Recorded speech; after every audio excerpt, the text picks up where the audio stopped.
everyone, this is Molly Friendo, your instructor for Anthropology 103. Today we're going to be talking about multiculturalism. This week we're going to discuss multiculturalism and individual identity. Multiculturalism seeks to acknowledge variation. That is, it understands that we're all individuals and there's no expectation that we should be the same.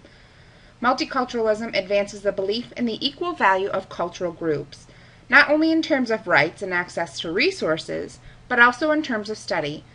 And finally, multiculturalism works to produce economic, political, and cultural parity by and for cultural groups. Historically, there are three ways that we as Americans have conceived of cultural diversity, and each corresponds to a particular historical period. They are assimilation, pluralism, and multiculturalism. In thinking about American culture, you've probably often heard the term melting pot.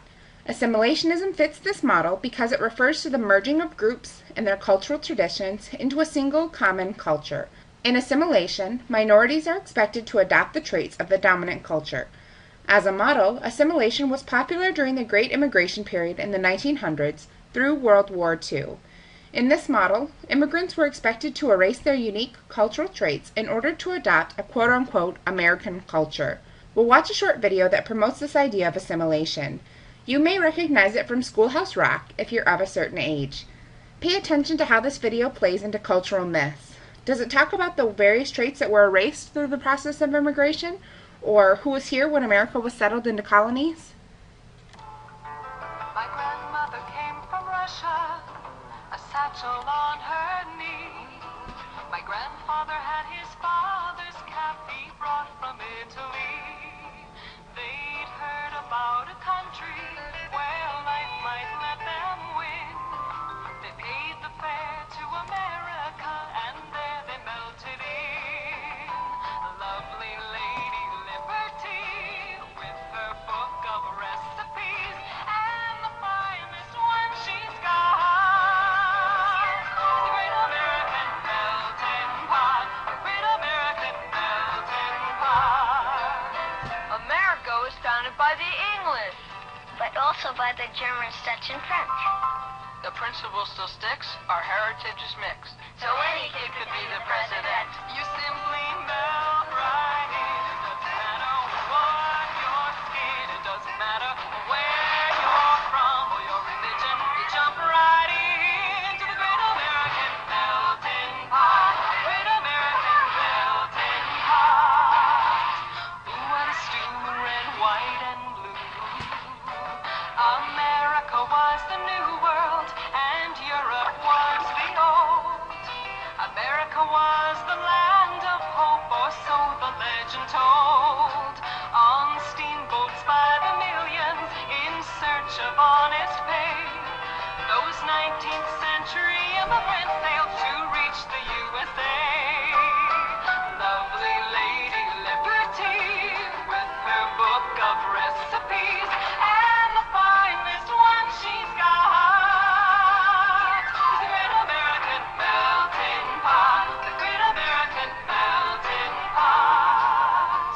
What good ingredients, liberty and immigrants, they brought the country's customs, their language and their ways. They filled the factories to the soil, helped build the USA. Go on and ask your grandma, hear what she has to tell. How great to be American and something else as well. Lovely lady Liberty with her book of recipes and the finest one she's got is the great American melting pot, the great American melting pot, the great American melting pot, the great American melting pot, the great American melting pot, the great American melting pot, the great American melting pot. In some ways, pluralism seems like multiculturalism, but it's important to note that there are some key differences. You might have heard the term of America as a salad bowl rather than a melting pot. This fits the pluralist model. Within pluralism, diversity is tolerated rather than accepted or celebrated. This is because with the pluralist model, it encourages differences to thrive as long as the dominant values and norms are upheld. This view came about in the 1970s as many minority groups entered the labor market.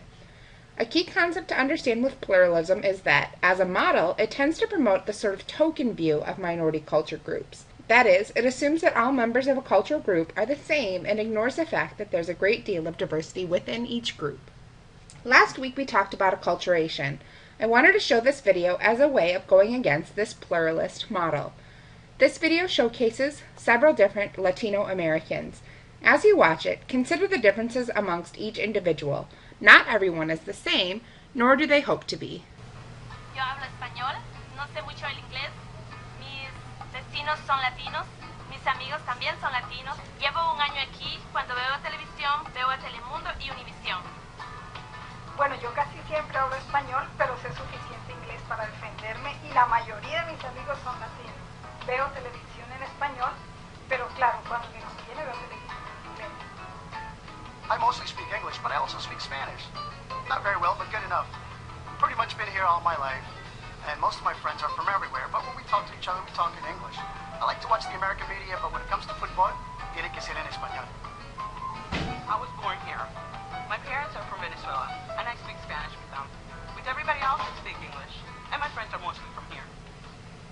Multiculturalism recognizes that groups come together to form cultures beyond having a common nationality or ancestry.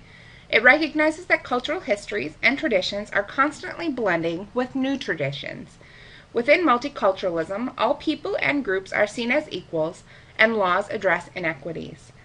One of the key elements of multiculturalism is identity, the various components of ourselves that make us unique individuals and how we identify ourselves. This week's discussion board will ask you to think of some of the identities you have and when you feel them. I thought I'd start with myself and give you 4 of my own. First and foremost, I identify myself as a woman. Being a woman is important to me.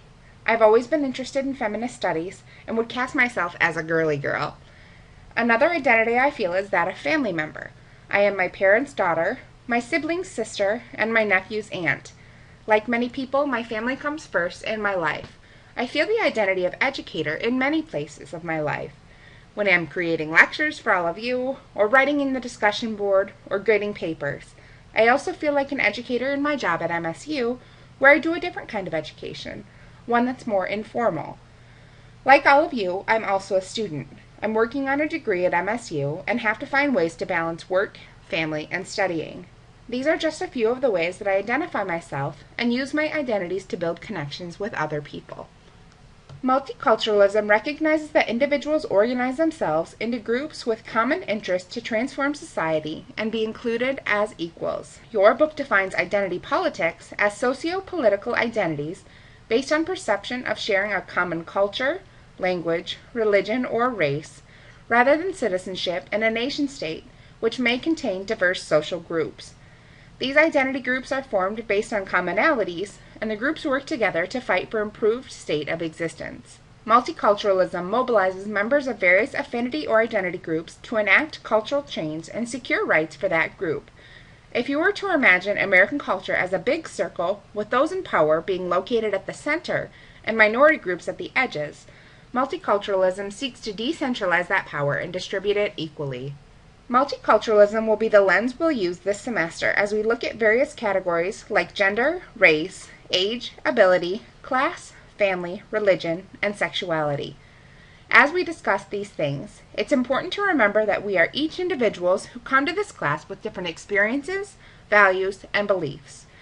I don't expect you to try to figure out what I believe and transform your opinion to mine, but I do expect you to listen to everyone's perspective with an open mind and work towards building empathy. Try to understand where people are coming from, what makes their own experiences, and why they believe what they do. By listening and truly evaluating each other's messages, we'll begin to build empathy for those who are different and gain the ability to put ourselves in their position.